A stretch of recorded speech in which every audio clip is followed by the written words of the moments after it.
السلام علیکم ورحمۃ اللہ وبرکاتہ۔ محترم سامعین اکرام، اس سے پہلے ہم نے 3 درس پڑھا۔ پہلے درس میں خطبہ اور مصنف رحمہ اللہ کی عبارت کا کچھ ترجمہ ملایا، اس کے بعد فن صرف کی تعریف، اس کا موضوع اور اس کی غرض و غایت پڑھا۔ تیسرے درس میں ہم نے مقدمہ کی شروعات کی تھی اور کلمہ کا اسم، فعل اور حرف کی طرف کلمے کی تقسیم کو پڑھا، ماضی مضارع امر کی تعریف پڑھا۔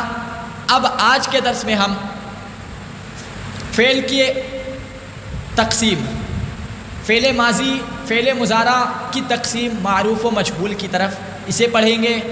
اس کے بعد فعل کی تقسیم مثبت و منفی کی طرف اسے پڑھیں گے، اور پھر فعل کا حرف اصلی کے اعتبار سے تقسیم اسے پڑھیں گے انشاءاللہ تبارک و تعالی۔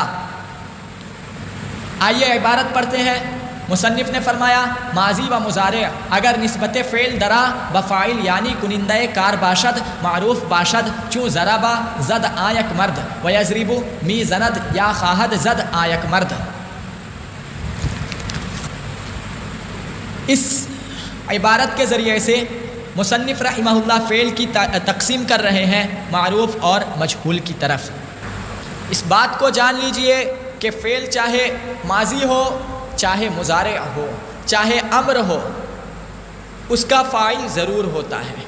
ہر فعل کے لیے فاعل کا ہونا ضروری ہے، لیکن کبھی کبھی بات کرتے ہوئے، تکلم کرتے ہوئے فاعل کو حذف کر دیتے ہیں اور فعل کی نسبت مفعول کی طرف کر دیتے ہیں۔ فاعل کو حذف کر کے فعل کی نسبت مفعول کی طرف کر دیا جاتا ہے۔ اس کی مثال ہم اردو میں بھی کثرت کے ساتھ پاتے ہیں۔ مثال کے طور پر زید کو قتل کر دیا کسی نے، لیکن قاتل کون ہے پتہ نہیں۔ اب آپ سے زید کے بارے میں سوال کیا گیا، آپ کہتے ہیں قتل زید، آپ اردو میں کہیں گے زید مارا گیا، زید قتل کر دیا گیا۔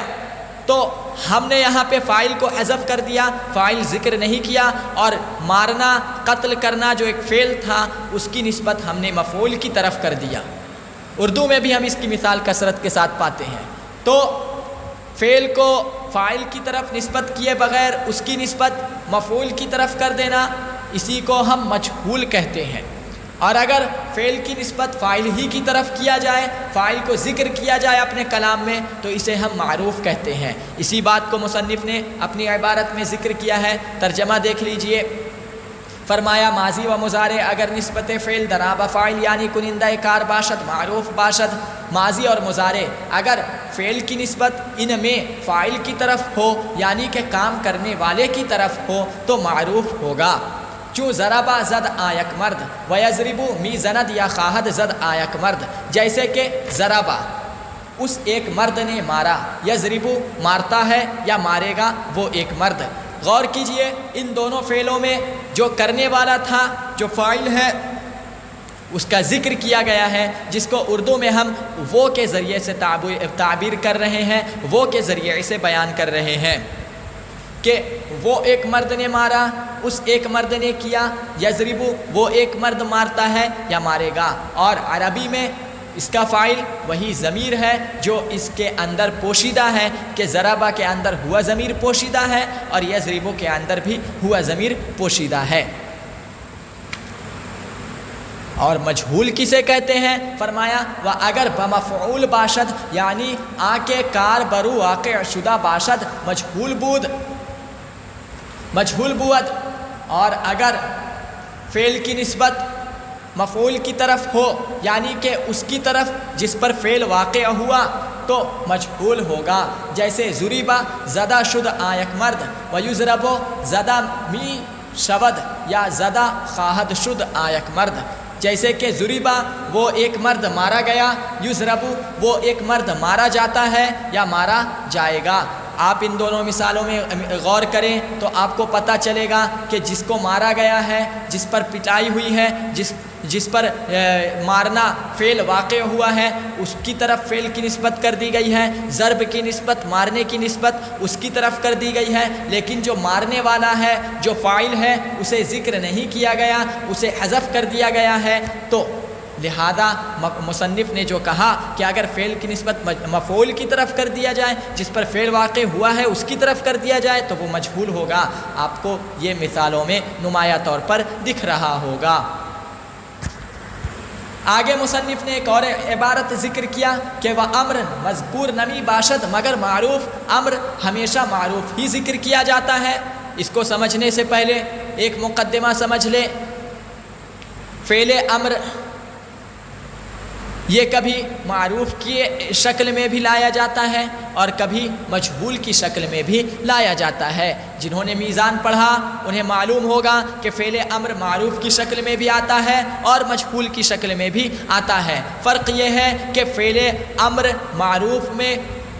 معروف کے حاضر کے صیغوں میں لام امر داخل نہیں ہوتا ہے۔ ہم افعل کہتے ہیں، افعلا کہتے ہیں، افعلو کہتے ہیں، ان میں لام داخل نہیں کرتے ہیں، لیکن مجہول کے تمام تر صیغوں میں جو ہے وہ لام امر داخل کر کے کہتے ہیں لیفعل، لیفعلا، لیفعلو، لتفعل، لتفعلا، لیفعلنا، لتفعل، لتفعلا، لتفعلو۔ تو یہ لام امر کے ذریعے سے مجہول تمام کا تمام آتا ہے، لیکن امر معروف کی شکل میں جو ہوتا ہے اس میں صرف حاضر کے صیغے میں لام امر نہیں آتا ہے، ہاں غائب اور متکلم کے صیغے میں آتا ہے، اور ہم کہتے ہیں لیفعل، لیفعلا، لیفعلو، لتفعل، لتفعلا، لیفعلنا، اور پھر متکلم میں کہتے ہیں لافعل، لنفعل، لیکن حاضر کے صیغوں میں لام نہیں آتا ہے اور ہم کہتے ہیں افعل، افعلا، افعلو۔ اب امر کی یہاں پر دو قسمیں ہو گئی، ایک وہ جس میں لام آتا ہے، ایک وہ جس میں لام نہیں آتا ہے، یعنی امر حاضر معروف، امر حاضر معروف۔ تو اب یہاں پر دو موقف پایا جاتا ہے۔ ایک موقف یہ ہے کہ جن میں لام آتا ہے، یعنی کہ امر غائب اور متکلم معروف اور امر مجہول، یہ حقیقت میں امر ہیں یا نہیں۔ مصنف اور اسی طرح بعض دیگر علماء کے نزدیک یہ سب جن میں لام امر داخل ہوتا ہے وہ حقیقت میں امر نہیں ہے، بلکہ وہ حقیقت میں مضارع ہے جن پر لام امر لا کر کے امر والا معنی پیدا کیا گیا ہے۔ جبکہ بعض دیگر علماء یہ کہتے ہیں کہ چاہے وہ جن میں لام امر داخل کیا گیا ہے یا وہ جن میں لام امر نہیں ہے، یہ تمام کے تمام امر ہیں۔ تو دو موقف ہو گیا۔ مصنف کا موقف تو یہ ہے کہ جن میں لام امر آیا ہے وہ امر نہیں ہے، وہ حقیقت میں مضارع ہے۔ حقیقت میں امر جو ہوتا ہے وہ صرف امر حاضر معروف ہے کہ جس میں لام امر نہیں آتا ہے۔ جب امر حاضر معروف صرف مصنف کے نزدیک امر ہے، لہذا معروف کی قید لگ گئی اور معروف ہی صرف امر ہے، اسی وجہ سے مصنف نے کہا کہ وہ امر مذکور نمی باشد، مگر معروف کہ امر جو ہے وہ ہمیشہ معروف ہی ہوتا ہے۔ امید ہے کہ آپ کو یہ بات سمجھ میں آ گئی ہوگی۔ آگے مصنف رحمہ اللہ فعل کی ایک اور تقسیم کر رہے ہیں جو اس بات و نفی کے اعتبار سے ہے۔ جان لیجئے ہم اپنے تکلم میں، ہم اپنے کلام میں کبھی کسی چیز کو ثابت کرتے ہیں، کبھی کسی چیز کی نفی کرتے ہیں۔ مثال کے طور پر آپ سے کسی نے کہا کہ کیا تم نے کھانا کھایا؟ آپ نے کہا میں نے کھانا نہیں کھایا، تو آپ نے کھانے کی اپنی ذات سے فعل عقل کی، کھانے کی آپ نے نفی کی۔ اور کبھی آپ کہیں گے کہ ہاں میں نے کھایا، تو آپ نے فعل عقل اور کھانے کو اپنے لیے ثابت کیا۔ تو کبھی ہم فعل کو ثابت کرتے ہیں فاعل کے لیے اور کبھی ہم فاعل سے فعل کی نفی کرتے ہیں۔ تو اس لحاظ سے بھی فعل کی دو قسمیں بن گئی۔ جہاں پر ہم فعل کو فاعل کے لیے ثابت کریں گے وہ مثبت ہوگا، اور جہاں پر ہم فعل کو فاعل سے نفی کریں گے وہ منفی ہوگا۔ اسی کو مصنف رحمہ اللہ نے اپنے لفظوں میں بیان کیا کہ ماضی و مضارع معروف و مجہول اگر دلالت پر ثبوت کار کند اس بات باشد چون نصر و ینصر۔ ہاں اب یہ بات بھی ہے کہ ماضی ہو چاہے مضارع ہو، معروف ہو چاہے مجہول ہو، ان تمام میں ثبوت اور نفی کے اعتبار سے یہ قسم پایا جاتا ہے۔ اسی وجہ سے مصنف نے عام طور سے ذکر کیا کہ ماضی و مضارع معروف و مجہول، کہ ماضی ہو یا مضارع ہو، معروف ہو یا مجہول ہو، اگر دلالت پر ثبوت کار کند، اگر کسی کام کے ہونے پر یا کرنے پر دلالت کرے اس بات باشد تو وہ مثبت ہوگا، چون نصر و ینصر، جیسے کہ نصر اس ایک مرد نے مدد کیا، ینصر وہ ایک مرد مدد کرتا ہے یا کرے گا۔ اب یہ تو ماضی معروف کا اور مضارع معروف کی مثال ہوئی، ماضی مجہول اور مضارع مجہول کی مثال باقی رہ گئی، تو اسی کو بنانے کے لیے ہم اسی نصرہ اور ینصرو کو نصرہ اور ینصرو پڑھیں گے کہ نصرہ وہ ایک مرد کی مدد کی گئی، ینصرو اس ایک مرد کی مدد کی جاتی ہے یا کی جائے گی۔ و اگر پر نفی دلالت کند نفی باشد، اور اگر ماضی اور مضارع معروف اور مجہول کسی کام کے نفی پر دلالت کرے، کسی فعل کے نفی پر دلالت کرے تو نفی منفی ہوگا، چون ما ضرب ولا یضرب، جیسے کہ اس ایک مرد نے نہیں مارا، ولا یضرب اور وہ ایک مرد نہیں مارتا ہے یا نہیں مارے گا۔ یہ تو معروف کی مثال ہوئی۔ اب مجہول کی مثال بنانے کے لیے اسی کو ہم ما ضرب اور لا یضرب پڑھیں گے۔ ما ضرب اس ایک مرد کو نہیں مارا جاتا ہے، لا یضرب اس ایک مرد کو، ما ضرب اس ایک مرد کو نہیں مارا گیا، لا یضرب اس ایک مرد کو نہیں مارا جاتا ہے یا نہیں مارا جائے گا۔ یہ فعل کی ایک اور تقسیم ہے جو اس کے حرف اصلی کے اعتبار سے ہے۔ حقیقت میں یہ تقسیم اس میں بھی جاری ہوتا ہے لیکن تھوڑا سا فرق ہے، اسی وجہ سے شاید مصنف نے اسم اور فعل کی اس تقسیم کو الگ الگ رکھا۔ چونکہ ہم نے سنا ہے کہ جس طرح فعل ثلاثی ہوتا ہے، فعل رباعی ہوتا ہے، اسی طرح اسم بھی ثلاثی ہوتا ہے، اسم بھی رباعی ہوتا ہے، لیکن فرق یہ ہے کہ فعل خماسی نہیں ہوتا ہے، اس میں 5 حرف نہیں پائے جاتے ہیں، 5 حرف اصلی نہیں ہوتا ہے، جبکہ اسم خماسی بھی ہوتا ہے، اسم میں 5 حرف اصلی بھی پائے جاتے ہیں۔ فرق صرف اتنا سا ہے، شاید اسی وجہ سے مصنف نے اسم اور فعل دونوں کی اس تقسیم کو الگ الگ رکھا۔ اس بحث کو سمجھنے سے پہلے چند مقدمات کو سمجھ لیجئے، اور چونکہ اس بحث میں چند ایسے فوائد بھی ہیں کہ جو آپ کو اس کتاب میں نہیں مل رہا ہے لیکن اس کا جاننا ضروری ہے۔ سب سے پہلی چیز یہ کہ حرف اصلی کسے کہتے ہیں، اس کی تعریف آج تک آپ نے دیکھا نہیں ہوگا۔ آئیے اس کی تعریف کیا ہے یہ جانتے ہیں۔ کلمات میں جو حروف پائے جاتے ہیں ان کی 2 قسمیں ہوتی ہیں، ایک کو ہم حرف اصلی کہتے ہیں، ایک کو ہم حرف زائد کہتے ہیں۔ ان دونوں کی تعریف علماء اس طرح کرتے ہیں کہ حرف اصلی وہ ہوتا ہے جو کلمہ کے تمام تر تصاریف میں، تمام تر تغیرات میں ثابت رہتا ہے۔ ہم نے اس سے پہلے خطبہ میں لفظ تصریف پڑھا تھا، جہاں پر ہم نے بتلایا تھا کہ تصریف کہتے ہیں کسی ایک کلمہ کو اپنے مختلف معنی مرادی کو حاصل کرنے کے لیے الگ الگ وزن کی طرف، الگ الگ لفظ کی طرف پھیرنا۔ مثال کے طور پر لفظ عقل جس کا معنی کھانا ہے، زمانہ ماضی میں کھائے جانے کو بتلانے کے لیے ہم اکلا کی طرف اسے لاتے ہیں، زمانہ حال یا آئندہ میں بتلانے کے لیے یاکلو کی طرف اسے لاتے ہیں، اور پھر مارنے والا اس میں فاعل کے طور پر ہم ذکر کرتے ہیں آکل، کھائے ہوئے اس میں مفعول کے طور پر ہم ذکر کرتے ہیں ماکول۔ تو الگ الگ معنی مرادی کو بیان کرنے کے لیے ایک لفظ، ایک اصل واحد عقل کو ہم نے مختلف الفاظ کی طرف پھیرا، اسی کو ہم تصریف کہتے ہیں۔ تو لفظ کی جو یہ تصریفیں ہوتی ہیں، جو یہ تغیرات ہم کرتے ہیں، جو یہ گردان ہوتی ہیں، ان میں کچھ حروف ایسے ہوتے ہیں جو ان تمام تر گردانوں میں، ان تمام تر مشتقات میں، ان تمام تر تصریفوں میں ثابت رہتی ہیں، ساقط نہیں ہوتی ہیں، تو ایسے حروف کو حرف اصلی کہا جاتا ہے۔ لہذا حرف اصلی کی تعریف ہوئی کہ حرف اصلی وہ حرف ہوتا ہے جو کلمہ کے تمام تر تصریفوں میں ثابت رہے، جبکہ اگر کلمہ کی چند تصریفوں میں کوئی حرف ساقط ہو جا رہا ہے، گر جا رہا ہے، تو پھر اس کو ہم حرف زائد کہتے ہیں۔ لہذا حرف زائد کی تعریف ہوئی کہ حرف زائد وہ حرف ہوتا ہے جو کلمہ کی تصریفوں میں سے کسی تصریف میں، کسی گردان میں، کسی اشتقاق میں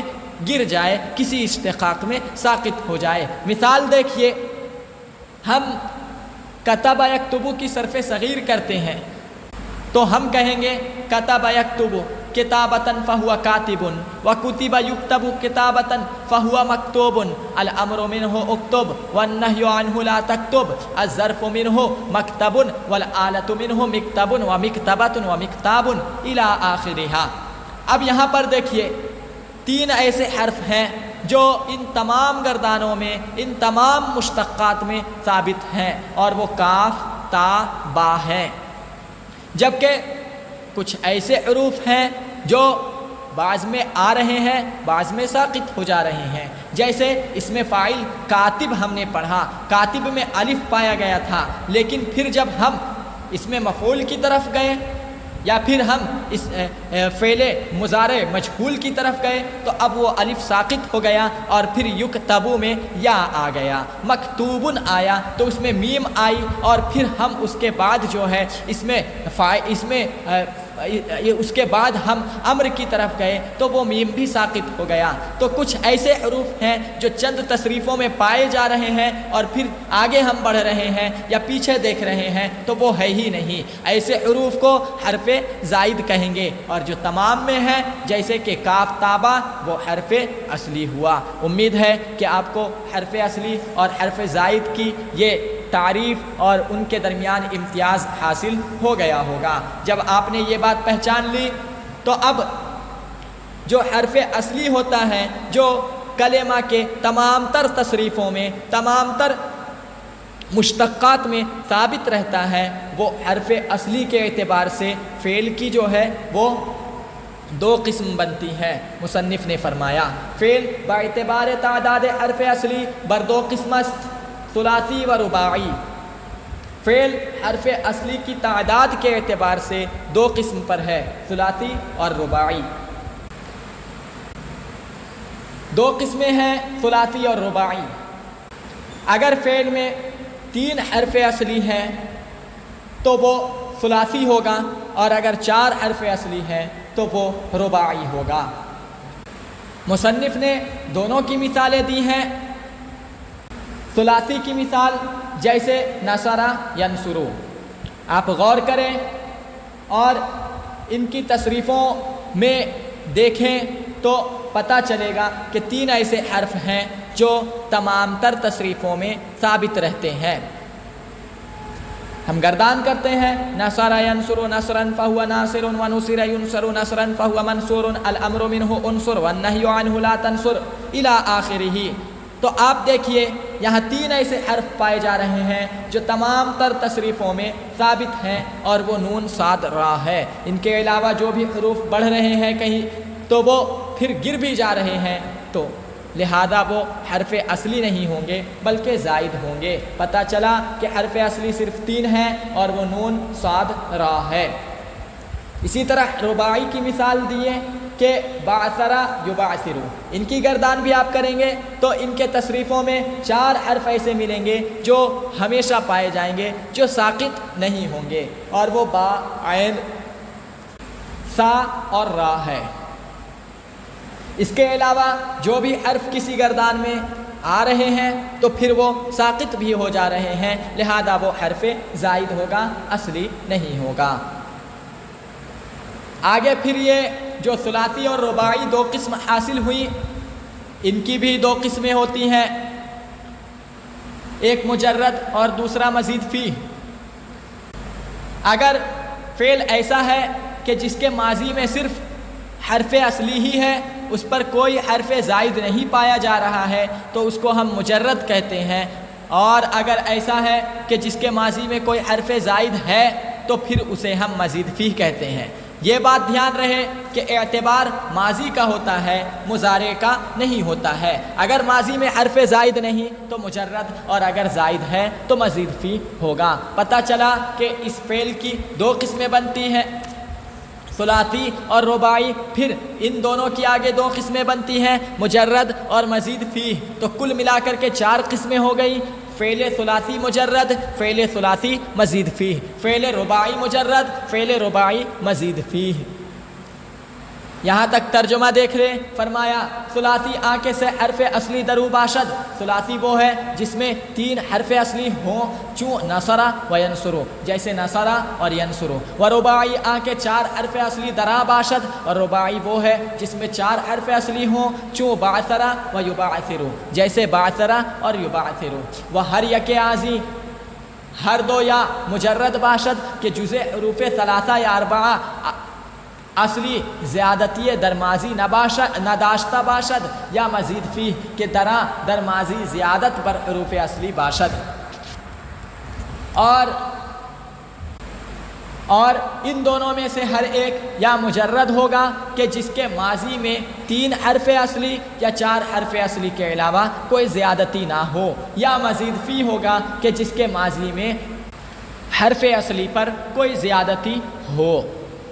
اب چار قسمیں حاصل ہوئی تھیں کہ فعل یا تو ثلاثی مجرد ہوگا یا ثلاثی مزید فی، رباعی مجرد ہوگا یا رباعی مزید فی، ان میں سے ہر ایک کی مثال دے رہے ہیں۔ فرمایا مثال ثلاثی مجرد نصرہ ینصرو، مثال رباعی ثلاثی مزید فی اجتنبا اکرما، مثال رباعی مجرد بعثرہ، مثال رباعی مزید فی تسربلا ابرن شقا۔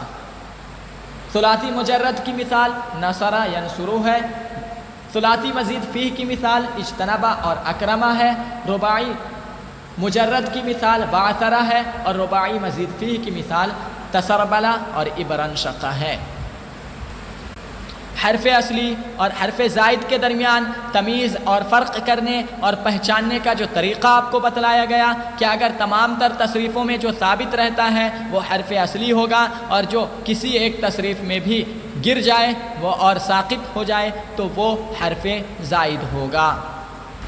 اس قاعدے کے تحت آپ ان کو پرکھیں تو آپ کو پتہ چلے گا کہ اوپر کی جو چار مثالیں ذکر کی گئی ہیں ان میں صرف تین حرف اصلی پایا جا رہا ہے۔ نصر ینصرو میں تین حرف اصلی ہے اور اس کے ماضی میں کوئی حرف زائد نہیں، لہذا وہ مجرد ہوگا، اور اجتنبا اور اکرمہ میں بھی تین ہی حرف اصلی ہیں، لیکن اس کے ماضی میں حرف زائد ہے کہ اجتنبا میں حمزہ اور نون زائد ہے، اکرمہ میں حمزہ زائد ہے، لہذا یہ مزید فی ہوگا۔ اور بعثرہ اور تسربلا اور ابرن شقا میں بھی چار حرف اصلی پائے جا رہے ہیں، لیکن بعثرہ میں کوئی حرف زائد نہیں تو وہ مجرد ہوگا، اور تسربلا اور ابرن شقا میں تسربلا میں تا زائد ہے اور ابرن شقا میں حمزہ اور نون زائد ہے، لہذا وہ مزید فی ہوگا۔ اس کی مزید تفصیل جو ہے آپ آگے ابواب کی بحث میں پڑھیں گے تو آپ کو خود بخود جو ہے مشاہدہ جب کریں گے تو آپ کو پتہ چل جائے گا کہ مجرد اور مزید فی کے درمیان فرق کیا ہوتا ہے۔ جو لکھنے اور نوٹ کرنے کی بات ہے وہ حرف اصلی اور حرف زائد کے درمیان جو تمیز اور فرق ہم نے بتلایا وہ لکھنے کی بات ہے، اگر ہو سکے تو اسے لکھ لے یا پھر ذہن میں اچھی طرح جو ہے بیٹھا لے۔ اس مقام پر، اس موقع پر ایک بات اور ہے جس کو جان لینا میری رائے میں نہایت ضروری ہے،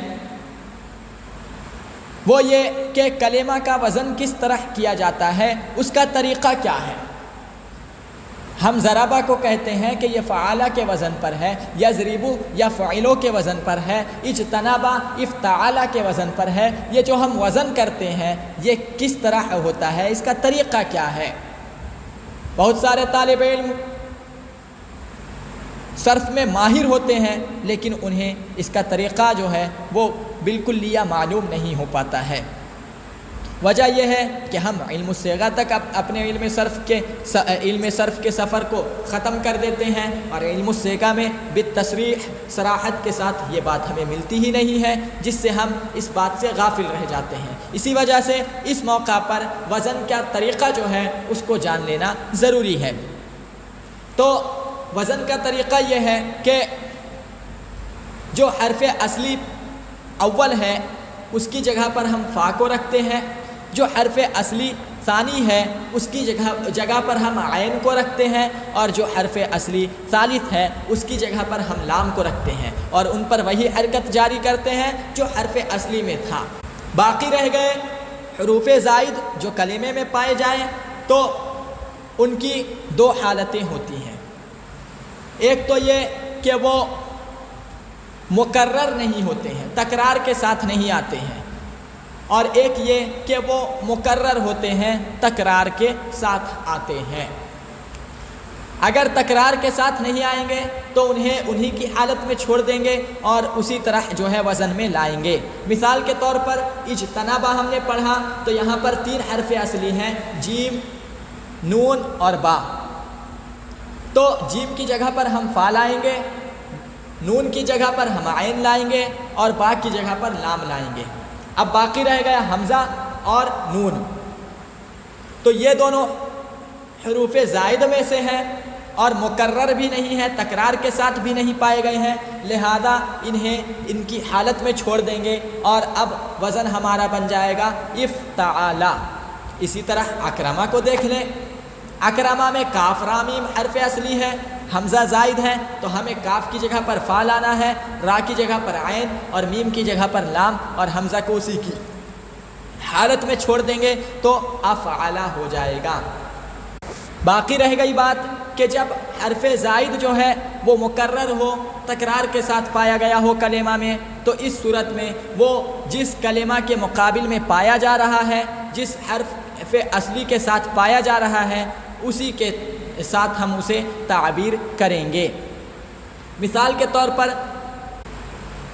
باب تفعیل کی ماضی ہے، جس کا عین کلمہ مکرر ہوتا ہے، تشدید کے ساتھ پایا جاتا ہے، مثال کے طور پر علمہ، تو اب ہم وہاں پر حرف زائد کو وہ جس کے مقابل میں پایا جا رہا ہے، وزن کے جس حرف کے مقابل میں پایا جا رہا ہے، اسی کو مکرر کر دیں گے، اسی میں تکرار لا دیں گے، اور حرف زائد کو جو ہے الگ سے تعبیر نہیں کریں گے، ہم کہیں گے فعلا۔